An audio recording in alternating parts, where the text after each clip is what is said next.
Hello students, welcome to my channel more education junction. बच्चों, आप लोगों के रिक्वेस्ट पर, आप लोगों के अनुरोध पर मैं आप लोगों के लिए समास का चैप्टर लाई हूँ। तो चलिए हम स्टार्ट करते हैं समास। और जो भी बच्चे मेरे चैनल पर नए हैं वह मेरे चैनल को सब्सक्राइब कर लें ताकि मेरे वीडियो का नोटिफिकेशन सबसे पहले आप लोगों को मिले। ठीक है, तो चलिए हम स्टार्ट करते हैं। और मेरा बस यही ध्येय है कि आप लोग पढ़ते रहें, आप लोग रुकें ना। ठीक, चलिए हम स्टार्ट करते हैं। समास दो या दो से अधिक शब्दों की विभक्ति हटाकर और उन्हें एक साथ जोड़कर एक शब्द बनाने की प्रक्रिया को समास कहा जाता है।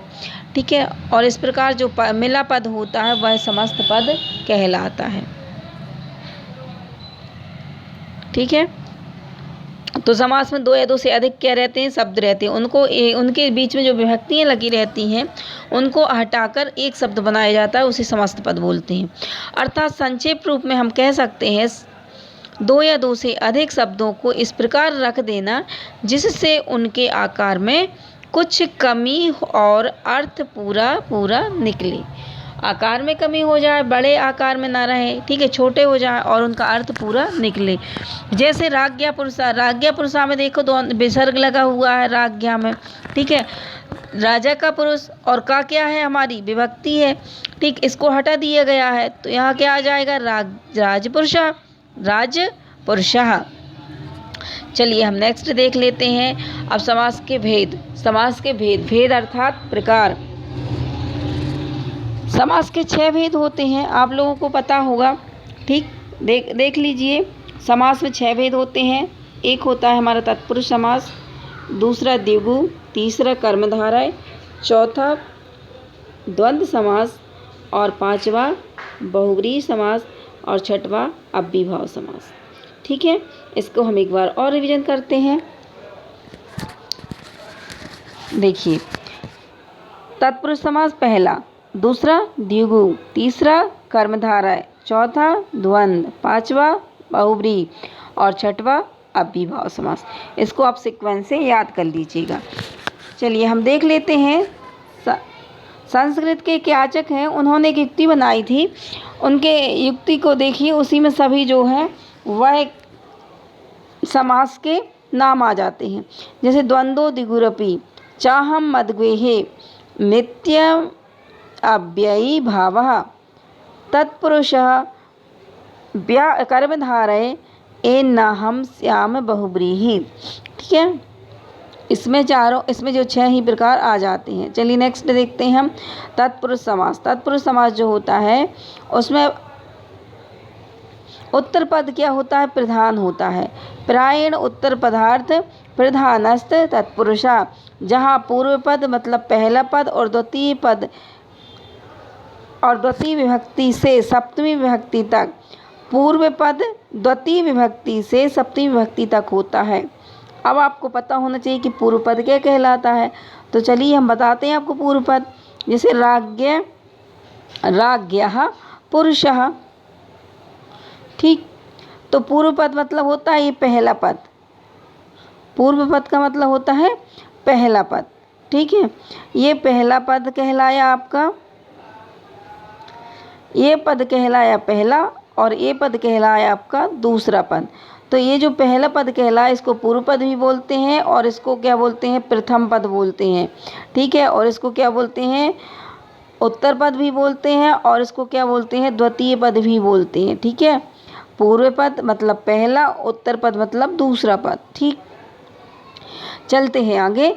तो पहला पद जो होता है बच्चों विभक्ति के अनुसार होता है और जो विभक्ति होती है वह द्वितीय विभक्ति से लेकर सप्तमी विभक्ति तक रहती है। ये आप लोगों को याद रखना है।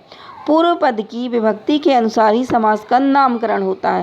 पहले पद जो होती है उसकी विभक्ति के अनुसार समास का नामकरण। तो देखिए, द्वितीय विभक्ति या द्वितीय तत्पुरुष में आप लोगों ने जो है पहला पद द्वितीय विभक्ति का होता है और समास अवस्था में इसका लोप हो जाता है। ठीक है, जैसे इसके हम थोड़े से उदाहरण देख लेते हैं। जैसे ग्राम गतः मतलब ग्रामम गतः, समास विग्रह होगा गांव को गया। नेक्स्ट देखते हैं हम भय प्राप्तः। एक मिनट, भय प्राप्तः, भयम प्राप्तः, भय को प्राप्त, और ये को जो दिया गया है यह को क्या है, विभक्ति है। ठीक है, नेक्स्ट देखते हैं दुखापन्ना, दुखम आपन्नः, दुख में पड़ा हुआ। गजारूढ़, गजम आरूढ़। यदि आपको दी जाए कि गजारूढ़ को उसका समास विग्रह करो तो क्या आ जाएगा, गजम रूढ़ा और हाथी पर चढ़ा हुआ, इसका अर्थ होगा। ठीक है, तो आप लोग इनको ध्यान से देख लीजिएगा, इम्पॉर्टेंट है आप लोगों के एग्ज़ाम की दृष्टि से। देखिए ग्रामगतः यदि आपको दे दिया जाता है तो आपको समास विग्रह करना है ग्रामम गतः। ठीक है, यदि आपको भय प्राप्त दिया जाता है तो भयम प्राप्त। आपसे पूछा जाता है कि यह कौन सी विभक्ति है, तो यह कौन सी विभक्ति है, द्वितीय विभक्ति है। ठीक है, दुखापन्ना, दुखम आपन्ना, दुख में पड़ा हुआ। गजारूढ़ा, गजम आरूढ़ा, गज पर चढ़ा हुआ, हाथी पर चढ़ा हुआ। चलिए हम नेक्स्ट देखते हैं तृतीय विभक्ति। द्वितीय विभक्ति से शुरू होती है। ठीक है, इसलिए तृतीय विभक्ति में क्या आ जाएगा। अब देखिए पहला पद तृतीय विभक्ति के अनुसार होगा, इसका पहला पद तृतीय विभक्ति के अनुसार होगा और समास अवस्था में उसका लोप हो जाएगा। तो देखें जैसे ज्ञान शून्य, ज्ञानेन शून्य, जैसे आपने पढ़ा होगा ना विभक्ति में रामा रामम, फिर आ जाएगा रामेण। ठीक है, तो वैसे ही क्या होगा, ज्ञानेन, ठीक है, वाणेन, आचारेण। ठीक है, इस प्रकार से क्या हो जाएगा, आचरण। तो यह कौन सी विभक्ति होगी, तृतीय विभक्ति। तो देखिए ज्ञान शून्य, ज्ञान से शून्य, ज्ञानेन शून्य, ज्ञानेन शून्य, ज्ञान से शून्य। बाण हता, वाणेन हता, बाण से हत, बाण से हत। आचार कुशला, आचार, आचार कुशला, आचारेण कुशला, आचार से कुशल। विद्याहीना, विद्यायाहीना, विद्या से हीन। तो आप लोग याद रखिएगा, जैसे आपको दे दिया जाएगा ज्ञान शून्य दे दिया या बाण हत दे दिया, कहने लगे कि भाई इसको क्या करना है, हमें संधि समास विग्रह करना है इसका, तो समास विग्रह कीजिए। ठीक है, तो आप एक कर सकें। चलिए नेक्स्ट पर हम आते हैं तत्पुरुष समास की चतुर्थी विभक्ति। तत्पुरुष समास की चतुर्थी विभक्ति में क्या है कि इसका पहला पद चतुर्थी विभक्ति के अनुसार होता है और समास अवस्था में उसका लोप हो जाता है। बस इतना सा ही है इन सब का। दीन दानम, दीन दानम, दीन दानम का आ जाएगा दीनाय दानम। जैसे पढ़ा आपने पढ़ा था रामः रामम रामेण, अब आएगा रामाय, तो यहाँ पर भी आ जाएगी चतुर्थी विभक्ति दीनाय, दीनाय दानम, दीन के लिए दान। लोक हितम, लोकाय हितम, संसार के लिए हित। ठीक है, ये सब आप लोगों की विभक्तियाँ हैं। दान पात्रम, दानाय पात्रम, दान के लिए पात्र। यूप दारू, यूपाय दारू, यज्ञ के लिए लकड़ी। यूप दारू का मतलब होता है यज्ञ के लिए लकड़ी। अब देखिए पंचमी तत्पुरुष में हम आ गए। इसमें पहला पद पंचमी विभक्ति का होता है और समास अवस्था में उसका लोप हो जाता है। तो देखिए हमने आपको बताया रामः रामम, रामेण रामाय, रामात। ठीक है, पंचमी विभक्ति में क्या आएगा, ता आएगा लास्ट में। ठीक है, और उससे भय, उससे मुक्त। ठीक, चलिए देख लेते हैं सह भयम, सह भयम, सेहात भयम, सह से डर, सेहात भयम मतलब सह से डर। पाप मुक्तः, पाप मुक्तः, पाप मुक्ता का आगे पापात मुक्ता, पाप से मुक्त। वृक्ष पतितः, वृक्षात पतितः, वृक्ष से गिरा हुआ।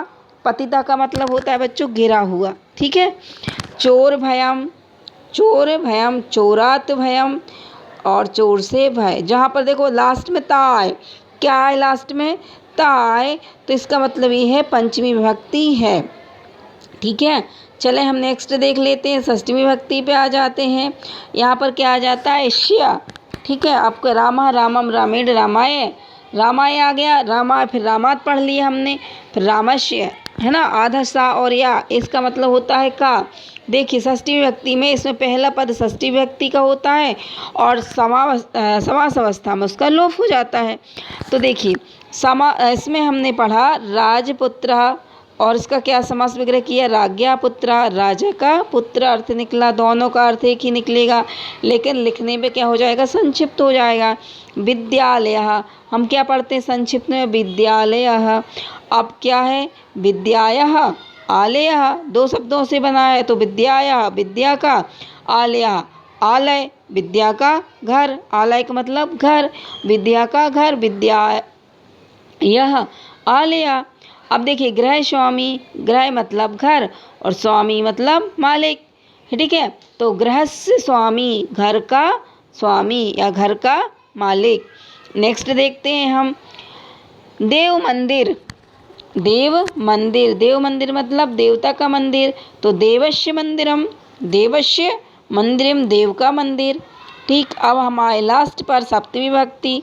इसमें प्रथम पद पहला पद सप्तमी विभक्ति का होता है और समास अवस्था में लोप होता है। अब देखिए लास्ट पढ़ रहे हैं, तो लास्ट में क्या आ जाएगा, जलमग्नः जलेमग्नः, जल में मग्न, युद्ध निपुणः युद्धे निपुण, युद्ध में निपुण, निपुण मतलब पारंगत, युद्ध में निपुण,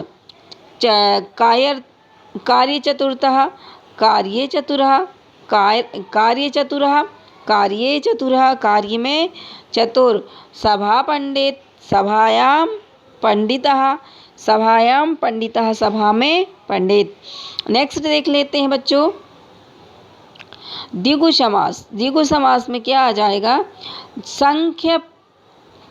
संख्या पूर्वो दुगु, संख्या पूर्वो दुगु, पहले पद की क्या होते, संख्यावाची होता है, अर्थात जहाँ पहला पद संख्यावाची होता है और दूसरे पद की विशेषता बतलाता है, वहाँ क्या होता है, द्विगु समास होता है। तो संख्यावाची भी है और विशेषता भी बतला रहा है।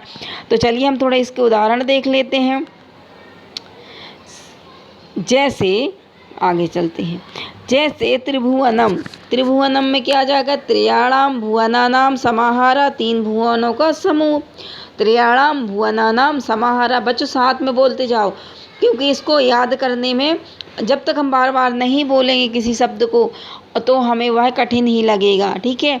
बोलते आना चाहिए, तो अपने आप जब बोलना सीख जाओगे अच्छे से तो अपने आप याद रहना भी आपसे बनने लगेगा, ठीक है। नेक्स्ट देखते हैं, चतुर्युगम, चतुर्युगम मतलब चार युगों का समूह, तो चतुर्णाम युगानाम समाहारा, चतुर्णाम युगानाम समाहारा, चार युगों का समूह, चार युगों का समूह। नेक्स्ट देख लेते हैं हम पंचवटी। पंचवटी भी क्या है, पंचवटी में देखिए पंचानाम वटानाम समाहारा, बट मतलब होता है वृक्ष, तो पांच बटों का समूह, पांच पेड़ों का समूह। अब देखिए पंचपात्रम, पंचानाम पात्राणाम समाहारा, पांच पात्र, पात्र मतलब क्या होता है, बर्तन, ठीक है। तो पांच पात्रों का समूह। अब देखिए जो अलग सा है उसको देख लेते हैं हम, सप्तर्षयः, एक आता है, ठीक है। तो देख लीजिए सप्तर्षयः मतलब सात ऋषि, तो सप्तचाते ऋषिया, सात हैं जो ऋषि या सात हैं वे ऋषि, सप्तऋषिया। अब देखिए अष्टाध्यायी, अष्टाध्यायी भी पूछा रहता है, ठीक है। अष्टानाम अध्यायानाम समाहारा, अष्टाध्यायी का मतलब होता है आठ अध्यायों का समूह, ठीक है, आठ अध्यायों का समूह, अष्टानाम अध्यायानाम समाहारा। और बेटा अष्टाध्यायी जो है वह किसी की रचना है, आप उनका नाम बताइएगा। व्याकरण में, व्याकरण की एक जो बुक है फेमस, वह इनकी रचना है, तो आप उनका नाम बताइएगा। आठ अध्यायों का समूह, तो देखिए ये सभी आप लोगों को इम्पॉर्टेंट हैं। यहाँ देख लीजिए जैसे त्रिभुवन, चतुर्युगम, पंचवटी, पंचपात्रम, सप्तर्षिया और अष्टाध्यायी, ये इम्पॉर्टेंट है, आपको इनको नोट भी कर लेना है और याद भी कर लेना है। नेक्स्ट देख लेते हैं हम कर्मधारय समास। कर्मधारय मतलब इसमें क्या होता है, पहला पद होता है विशेषण और दूसरा पद होता है विशेष्य, ठीक है। सा चासौ कर्मधारयः, सा चासौ कर्मधारयः, एक मिनट,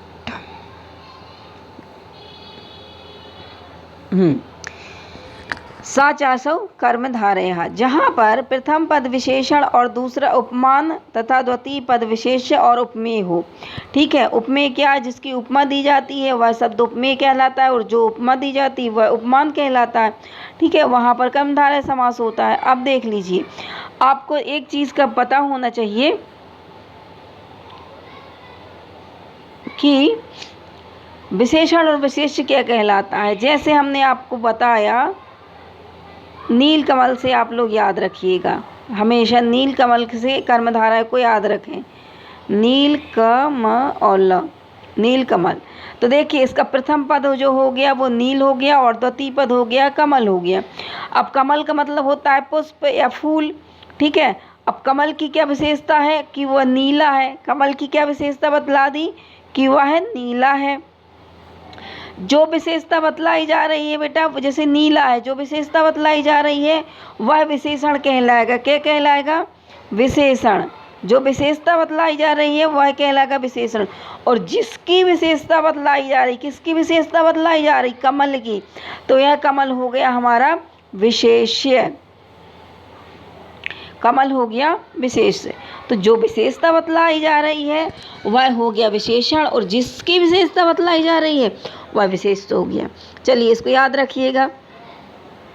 नीलोत्पल, इसे नीलोत्पल का मतलब होता है नीलम उत्पलम। नीलम उत्पलम, नीला कमल। घन श्यामा, घनयो श्यामा, बादल के समान काला। महापुरुषा, महान चा असौ पुरुषा, बड़ा आदमी। ठीक, इनको याद रखिएगा, इम्पोर्टेंट है। यह आपकी एग्ज़ाम की दृष्टि से पूरे इम्पोर्टेंट है, आप लोग इनको याद रखना है। नेक्स्ट पर हम आते हैं। देखिए, महापुरुषा का क्या आ जाएगा? महान चा असौ पुरुषा, बड़ा आदमी। कृष्ण सर्पः, कृष्णः चा असौ सर्पः, काला है सांप। ज्येष्ठ पुत्रा, तो ज्येष्ठ चासा पुत्रा, बड़ा है बड़ा पुत्र। श्वेत कृष्णा, श्वेत का मतलब होता है सफ़ेद और कृष्णा का मतलब काला, काला सफ़ेद। श्वेता कृष्णा, दोनों एक साथ आ जाएंगे अलग अलग, श्वेता और कृष्णा। मुख कमलम, मुख कमलम, तो आ जाएगा मुखम एव कमलम। मुख कैसा है? कमल के समान। मुख ही कमल है, मुख ही। अब देख लेते हैं हम द्वंद्व समास। द्वंद्व समास का मतलब होता है इसमें दोनों पद होते हैं, प्रधान होते हैं, दोनों पद बराबर होते हैं और बीच में चा का अर्थ होता है। ठीक है, तो देख लेते हैं हम इसको। सभी पदों में प्रधानता होती, मतलब दो पद होते हैं, दोनों प्रधान होते हैं, वहाँ द्वंद्व समास होता है। चा अर्थे, चा का अर्थ होता है, क्या अर्थ होता है? अर्थात चा, अर्थ में द्वंद्व समास होता है, मतलब चा रहता है इसमें। ठीक है, या चा का लोप होता है। चलिए देखते हैं। जैसे राम लक्ष्मणौ, राम लक्ष्मणौ, यदि आपको दे दिया जाए कि राम लक्ष्मणौ कौन सा समास है, क्योंकि दोनों पद राम भी है और लक्ष्मण भी। ठीक है, तो बीच में चा लगा देंगे हम, क्या आ जाएगा? आधा सा और चा। रामश्च, आधा सा और चा, और लक्ष्मणश्च, राम और लक्ष्मण। पितरौ, माता चा पिता चा, माता और पिता, पितरौ बोला जाता है। यदि माता पिता को क्या बोला जाता है? पितरौ। देख ली। नेक्स्ट पर हम आते हैं। जैसे हरिहरौ, हरिहरौ दे दिया तो हरिश्च हरश्च, हरिश्च हरश्च। हरि का मतलब होता है विष्णु भगवान और हर का मतलब होता है शंकर जी। हरिश्च हरश्च। नेक्स्ट देख लेते हैं हेमंत शिशिरा वसंता। अब देखिए, हेमंत शिशिरा वसंता, तीन ऋतुएं दे दी गई हैं, तो हम हेमंतश्च भी लगा देंगे आधा सा और चा, फिर शिशिराश्च और वसंतश्च। ठीक है, तो हेमंत शिशिरा और वसंत। राम लक्ष्मण भरत शत्रुघ्न, तीनों के नाम लिख दिए, राम लक्ष्मण और भरत शत्रुघ्न। तो इसको भी हम ऐसे ही लिखेंगे, रामस्य लक्ष्मणस्य भरतस्य शत्रुघ्नस्य। तो राम लक्ष्मण और भरत शत्रुघ्न, राम लक्ष्मण भरत और शत्रुघ्न। अब देखिए, नर नारियो, नर नारियो, नारश्च नारी च, नरश्च नारी च, नारी और नारी और नारी, नारी और नारी नहीं है बेटा, नर और नारी। नरश्च नारी च, तो नर और नारी, यहाँ पर नर होना चाहिए। ठीक है, तो आप लोग यहाँ पर क्या लिख लोगे? नर। नर और नारी, नर और नारी। चलिए नेक्स्ट पर हम आते हैं। स्त्री पुरुषहु, इम्पोर्टेंट है स्त्री पुरुषहु। तो स्त्री चा पुरुषश्च, स्त्री और पुरुष। बहुत अच्छे से देख लीजिए कहाँ पर आदसा और चा लगता है और कहाँ पर चा लगता है।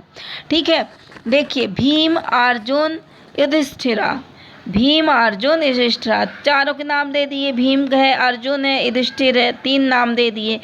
तो देखिए भीमश्च, अर्जुनश्च आधा चा और सा, और युधिष्ठिरश्च। तो भीम, अर्जुन और युधिष्ठिर। नेक्स्ट देखते हैं हम बहुव्रीहि समास। तो बहुव्रीहि समास में प्रायेण अन्य पदार्थ प्रधान हो, इसमें 2 पदार्थ होते हैं, तो 2 पदार्थों का कोई अर्थ नहीं निकलता। 2 पदार्थों से किसका अर्थ निकलाता है? किसी तीसरे का अर्थ निकलता है। ठीक है, तो चलिए हम देख लेते हैं।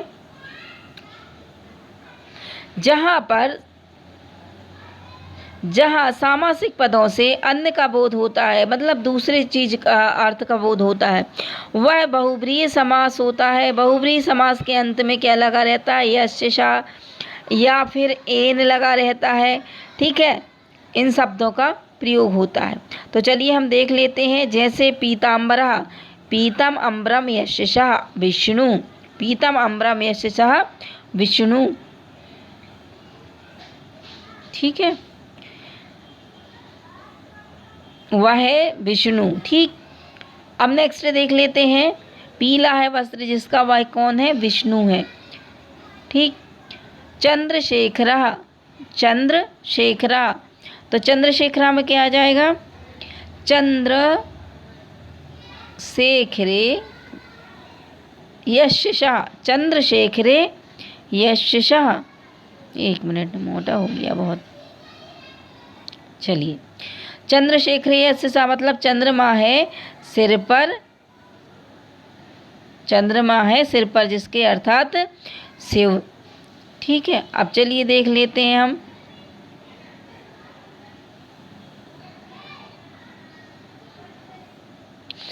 हाँ, दशाननः, दशानना आपको पता है जिसके 10 मुख होते हैं। 10 आनन, आनन मतलब होता है मुंह, सॉरी आनन मतलब होता है मुंह, मुंह ही होता है मुख। ठीक है, 10 आननानि यस्य शः, क्या? 10 आननानि यस्य शः, अर्थात जिनके 10 मुंह हैं। ठीक है, जिसके 10 है, जिसके 10 है मुंह जिसके, अर्थात रावण। अब देखिए सागर मेखला इम्पोर्टेंट है। सागर मेखला, सागर मेखला यस्य शः, सागर मेखला यस्य शः, इसका मतलब होता है भारत माता। सागर मेखला का मतलब होता है भारत माता। सागर है करधनी जिसकी, सागर है करधनी जिसकी, अर्थात भारत माता। आरूढ़ कपि, आरूढ़ कपि, तो आरूढ़ा कपि यस्य शः, अर्थात वृक्षः, चढ़ा हुआ है वानर जिस पर, वह है वृक्ष। आरूढ़ कपि, चढ़ा हुआ है वानर जिस पर, किस पर वानर चढ़े रहते हैं? वृक्ष पर। ठीक है, अब देखिए लंबोदरः, लंबोदरा लंबा है उदर, उदर का मतलब होता है पेट, तो लंबा उदरः यस्य शः, अर्थात गणेश। गणेश भगवान का पेट कैसा रहता है? लंबा रहता है, बड़ा रहता है ना, तो लंबोदर उन्हीं को कहा जाता है। तो लंबा उदरः यस्य शः, लंबा है उदर जिसका, वह है गणेश। चलिए लास्ट और देख लेते हैं हम। अव्ययीभाव समास, लास्ट में क्या है? अव्ययीभाव समास है। प्रायेण पूर्व पदार्थ प्रधान हो, अव्ययीभाव, इसमें क्या होता है? पूर्व पद प्रधान होता है।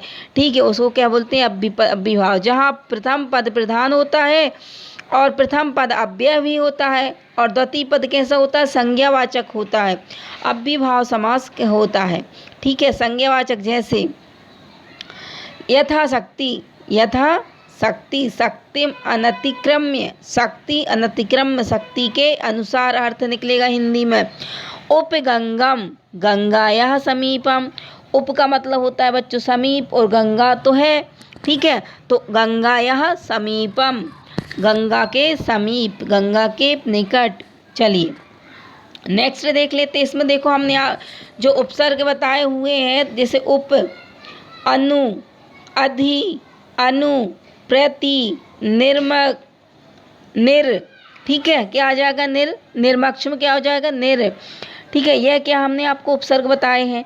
ठीक है, तो उपसर्ग पूरे, इसमें उपसर्ग भी क्या कहलाते हैं बच्चों? अव्यय कहलाते हैं। ये आप लोगों को पता होना चाहिए कि उपसर्ग अव्यय कहलाते हैं। ठीक है, तो देखिए गंगया समीपम, गंगा के समीप, अनु विष्णु, विष्णु पश्चात, विष्णु के पीछे, अधि हरऊ, अधिहरि को हरऊ बोला जाता है, तो हरि के विषय में, कृष्णस्य पश्चात, कृष्ण के पीछे, प्रतिदिनम, दिनम दिनम, दिनम दिनम प्रति भी लिखा जा सकता है इसको, प्रत्येक दिनम।